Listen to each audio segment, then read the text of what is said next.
బలోపేతం చేయడమే లక్ష్యంగా పనిచేస్తానని అరకు పార్లమెంటరీ టీడీపీ అధ్యక్షురాలు మేజోరు తేజోవతి తెలిపారు. ఆదివారం పార్వతీపురం టీడీపీ కార్యాలయంలో ఎమ్మెల్యే బోనెల విజయచంద్ర అధ్యక్షతన కార్యకర్తల సమావేశం జరిగింది. పార్లమెంటరీ అధ్యక్షురాలుగా ఎన్నికైన సందర్భంగా తేజోవతి కేక్ కట్ చేయగా ఎమ్మెల్యే విజయచంద్ర శుభాకాంక్షలు తెలిపారు. మహిళా సాధికారత కోరుతూ తేజోవతిని పార్లమెంటరీ అధ్యక్షురాలుగా నియమించడం మంచి పరిణామమని ఎమ్మెల్యే అన్నారు. పూర్తి స్థాయి పర్యటనలు చేస్తూ కార్యకర్తలు నాయకులకు అందుబాటులో ఉంటానని తేజోవతి చెప్పారు.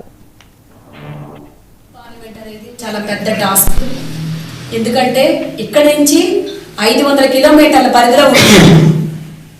అరకు, పాలకొండ, పార్వతీపురం,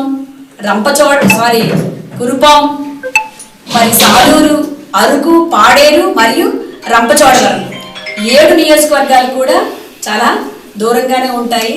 అయినా సరే మరి వారందరినీ కూడా నేను సమన్వయం చేసుకుంటూ ప్రతి ఒక్క కార్యకర్త కూడా నేను తెలియాలి. అరకు, పాడేరు, కురుపమే, పార్వతీపురమే కాకుండా రంపచోడవరంలో కూడా నేను ప్రతి ఒక్క కార్యకర్తకి తెలిసేటట్టుగా నేను తిరిగి కృషి చేస్తాను. అలాగే పార్టీని కూడా మరింత బలోపేతం చేస్తాను. ఎట్టి పరిస్థితుల్లో కూడా ఈసారి అరకు ఎంపీ అనేది గెలిచి తీరుతాను. దానికి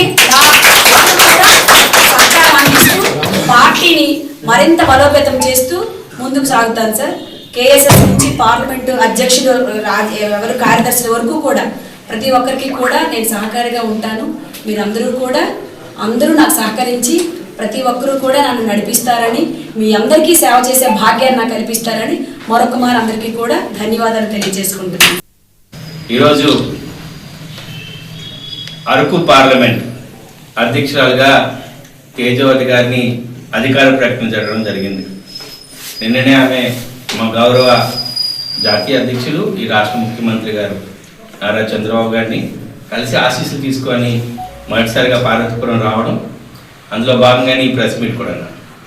అయితే తేజోవతి గారు చాలామందికి అరుదుగా తెలీదు.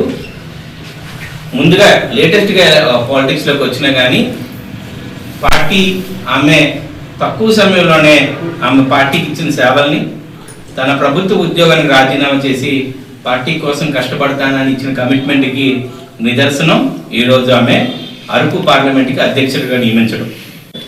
ఇన్విటేషన్ ఉన్నా లేకపోయినా కానీ తను పార్టీలో కలగలుపుకొని ఆ రోజు యాక్టివిటీస్లో ఉండడం అనేది చాలా